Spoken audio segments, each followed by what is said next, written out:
안녕하세요. 과학기술 한국어 수업을 맡은 Asmara고 합니다.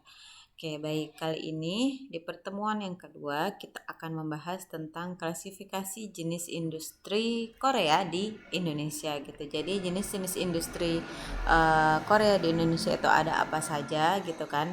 Nanti akan kita bahas gitu. Selain itu kita juga akan membahas tentang Jonmuno atau istilah profesional gitu kan, istilah khusus gitu, itu nanti akan kita bahas.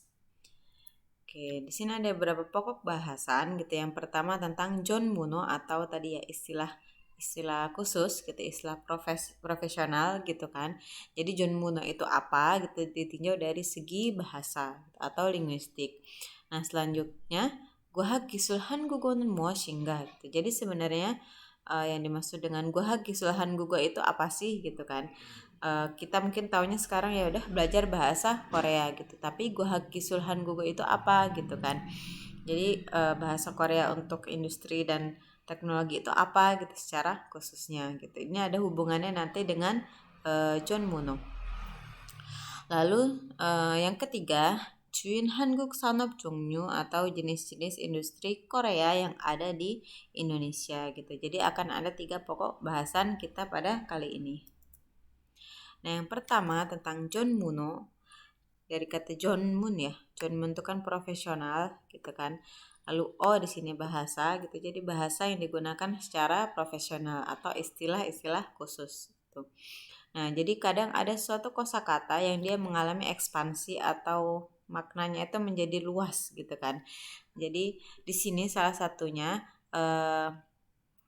kata-kata gitu kan yang dia digunakan di kategori-kategori profesional gitu kan, dan di ranah-ranah profesional gitu. Jadi mungkin kata ini kita taunya artinya hanya ini aja gitu, tapi di mungkin kedokteran atau mungkin di bidang teknologi itu maknanya itu khusus gitu kan. Jadi kosakata itu mengalami ekspansi atau perluasan makna. Nah, lalu kosakata profesional atau istilah Jonmuno. jadi di sini 전문어란 특수한 전문 영역에서 해당 분야의 연구나 작업 능률을 높이기 위한 도구로 사용되는 어휘를 말한다. Jadi di sini kata kuncinya adalah 전문 영역. Jadi kategori atau wilayah profesional gitu kan. Jadi biasanya sesama dokter kalau ngomong itu banyak istilah kedokterannya gitu. Atau kita sesama mungkin di sini yang menggeluti bahasa Korea secara linguistik atau secara khususnya, kita akan banyak menggunakan istilah-istilah bahasa Korea gitu. Itu sebenarnya untuk lebih mempermudah komunikasi gitu. Atau kalau di sini meninggikan prosentase penelitiannya atau pekerjaannya gitu. Jadi kalau yang memang sesama bidang itu ngomong pakai bahasa khususnya itu akan langsung ngerti artinya gitu. Tidak perlu menjelaskan panjang lebar gitu. Lalu 전문어는 전문 영어, 전문 수로, 학수로 등으로 부르기도 한다.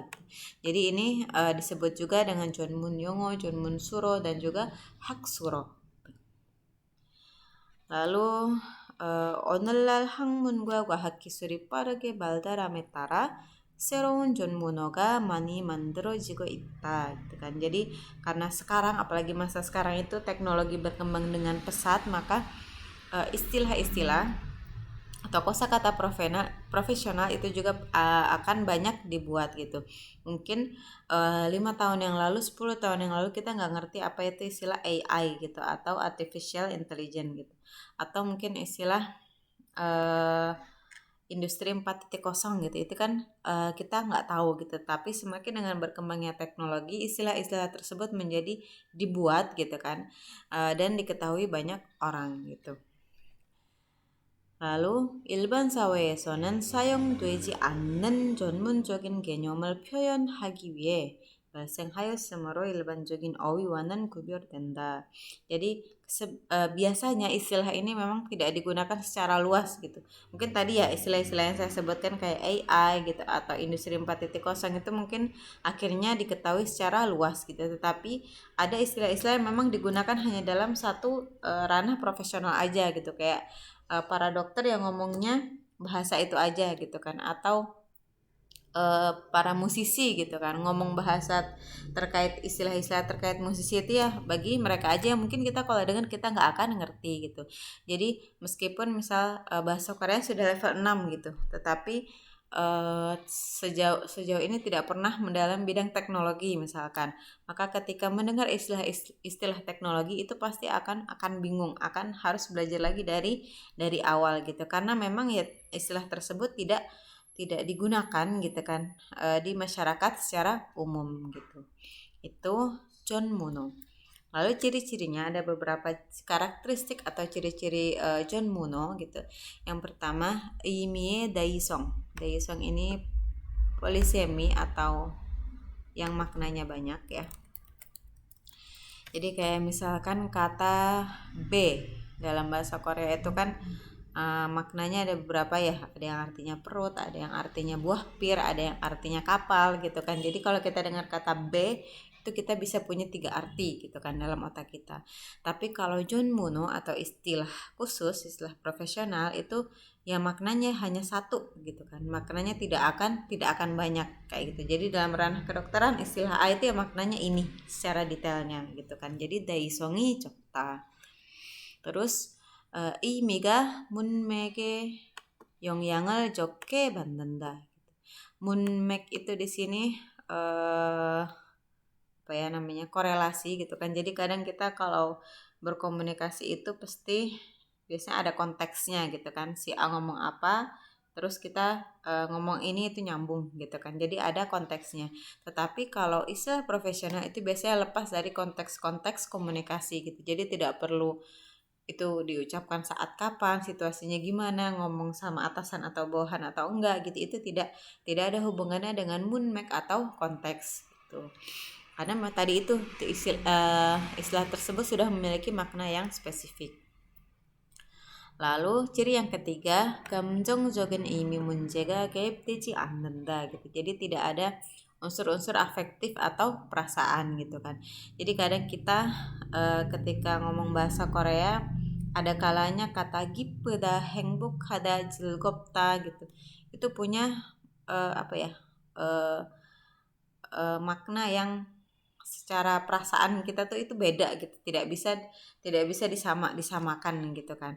Nah itu tadi, maka setiap kata tuh kadang ada feel yang memang mereka itu berbeda gitu. Tetapi kalau John Muno atau istilah profesional itu tidak memiliki unsur gamjong jongin, jadi tidak memiliki unsur-unsur afektif gitu atau unsur-unsur yang bersifat perasaan gitu. Jadi emang ya itu tadi karena maknanya sudah jelas gitu. Nah lalu ciri yang keempat, ini 일반 사회 ya. 일반 사회 기본 어휘로 사용되는 경향이 적다 gitu. Jadi memiliki kecenderungan sedikit gitu bahwa kata-kata tersebut digunakan di masyarakat secara umum gitu. Meskipun ada tadi ya tadi AI, industri 4.0 gitu, atau mungkin istilah kanker gitu yang awalnya mungkin digunakan di kedokteran saja, terus kemudian kita semua tahu gitu kan terkait istilah itu gitu. Tapi kemungkinannya sedikit gitu kan. Karena masyarakat secara umum tidak mungkin tahu secara detail istilah-istilah yang digunakan dalam teknologi misalnya gitu kan, atau dalam dunia kedokteran gitu kan. Jadi kita hanya tahu istilah-istilah yang memang dia sifatnya umum saja. Nah, lalu ciri yang kelima, 신호의 생성이 활발하다. Di sini sin itu baru ya gitu. Jadi bahasa baru gitu itu produksinya itu sangat aktif gitu kan. Jadi karena namanya suatu keilmuan itu, suatu ranah itu pasti dia terus berkembang gitu, maka akan selalu ada kata-kata baru gitu dalam dunia teknologi, dalam dunia ekonomi, dalam dunia bahasa, dalam dunia kedokteran itu akan selalu ada kata-kata baru gitu, karena untuk menandakan misalkan ada suatu fenomena yang baru terjadi gitu. Untuk menamakan hal tersebut maka butuh kata-kata yang baru gitu. Maka di sini shino atau kata-kata baru itu akan muncul secara aktif gitu dalam suatu istilah profesional. Selanjutnya, 의미의 이도적인 규제가 가해져 있는 경우가 많다 gitu. Jadi di sini ada peraturan khusus ya, peraturan memang yang ditujukan secara khusus gitu kan, itu biasanya banyak gitu. Jadi Biasa kan ada asosiasi profesi ya, asosiasi profesi arsitektur misal, atau asosiasi profesi dokter gitu. Itu biasanya mereka ada peraturan tersebut terkait istilah-istilah tersebut gitu kan. Apalagi misalkan istilah-istilah yang diimpor dari luar negeri gitu, dalam bahasa Indonesia nggak ada, nah ini disebutnya harus apa nih gitu kan. Biasanya ada aturan-aturan yang mengikat terkait maknanya. Lalu yang terakhir 외래어부터 차용된 경우가 많다 gitu. Jadi ada banyak kasus di mana istilah profesional itu dipinjam atau diserap oleh dari bahasa asing gitu kan. Karena ya itu tadi gitu, dalam bahasa kita mungkin nggak ada gitu kan. Jadi kayak misalkan istilah eh, global gitu, globalisasi gitu. Kita tidak punya istilah itu, akhirnya kita mengambil dari bahasa Inggris gitu, atau dalam bahasa Korea gitu kan. Banyak istilah-istilah khususnya dalam bidang teknologi dan sains itu diambilnya dari bahasa Inggris gitu kan. Atau biasanya diawali dengan hanca dulu. Kalau nggak ada akhirnya pakai istilah bahasa Inggrisnya gitu. Itu untuk lebih mempermudah maknanya gitu. Karena ketika mencari dalam bahasa Koreanya mungkin yang nggak ada gitu kan, istilah ini memang harus dibuat gitu. Itu tadi karakteristik kosakata profesional. Nah selanjutnya yang dimaksud dengan gwahak gisul hangugo itu apa gitu kan. Ini sebenarnya akhirnya hanya lebih ke ranahnya ya, digunakan di mana gitu kan. Bahasa Korea secara umum mungkin kita belajar ya, ada bukunya gitu kan. Tetapi ada lagi bahasa Korea yang memang secara khusus itu digunakan dalam bidang teknologi dan sains gitu. Maka yang akan kita pelajari dalam perkuliahan kita itu adalah bahasa Korea profesional yang digunakan dalam Kuhak Kisul Bunya, kategori sains dan teknologi gitu kan. Dalam bahasa Korea, ciri khasnya itu biasanya ada sangat banyak hancao. Jadi nanti akan sangat menemukan banyak hanca gitu kan, karena ketika ada suatu istilah khusus yang harus dibuat gitu kan, itu biasanya diutamakan dulu dengan hanca gitu, karena hanca itu memiliki makna yang sangat spesifik karena dia kan huruf yang berasal dari satu makna gitu kan. Maka dicari dulu dalam hancanya gitu kan. Jadi ada sangat banyak istilah-istilah profesional yang itu dia hanca gitu, karena memang ya awalnya memang diserap dulu lewat hanca gitu. Ketika tidak ditemukan gitu, maka terus kemudian akhirnya ya istilah asing tersebut ya udah diserap begitu saja dengan wereo gitu, atau dengan bahasa asing gitu. Maka akan ada sangat banyak istilah Inggris atau istilah istilah hanca gitu dalam Gwaha Kisul Hangugo gitu. Maka itu meskipun mungkin topik kita tinggi, ketika membaca dokumen tentang Gwaha Kisul Hangugo gitu kan, tentang yang dia berhubungan teknologi atau sains, itu mungkin tetap akan kesulitan gitu. Atau ketika ingin kuliah di Korea, kita sudah punya topik 6 tetapi kita ingin ambil jurusan bisnis misal, atau jurusan linguistik atau jurusan teknik gitu kan. Itu tetap kita akan kesulitan gitu dengan istilah-istilahnya gitu, yang mana harus belajar dari awal lagi terkait istilah-istilah tersebut gitu. Jadi tadi ya, Gwahagisul Hangugo itu lebih ke ranahnya itu digunakan dalam apa? Bahasa Korea yang digunakan dalam ranah sains dan teknologi. Jadi contohnya seperti di sini. Di sini ada istilah-istilah yang dia digunakan dalam bisnis dan manufaktur gitu. Di sini ada 영업 scheduling, 공정 설계, 생산, 납품 gitu. Lalu di sini ada monitoring dan lain-lain gitu kan. Di sini semua tidak ada bahasa Korea asli gitu. Semuanya hanca, atau di sini tadi ada wereo gitu kan.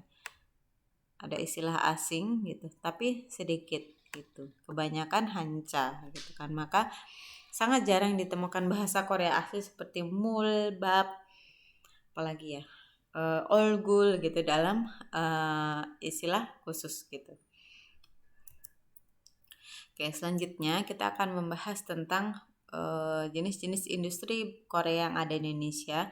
Ini sebenarnya hanya contoh ya, ada sangat banyak gitu, apalagi ekspansi perusahaan Korea ke Indonesia itu semakin masif gitu kan, sehingga sebenarnya sangat banyak perusahaan Korea yang ada di Indonesia. gitu.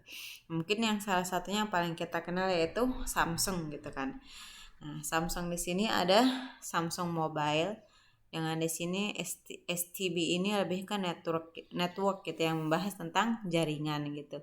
Nah, ini lebih ke pabriknya ya gitu kan.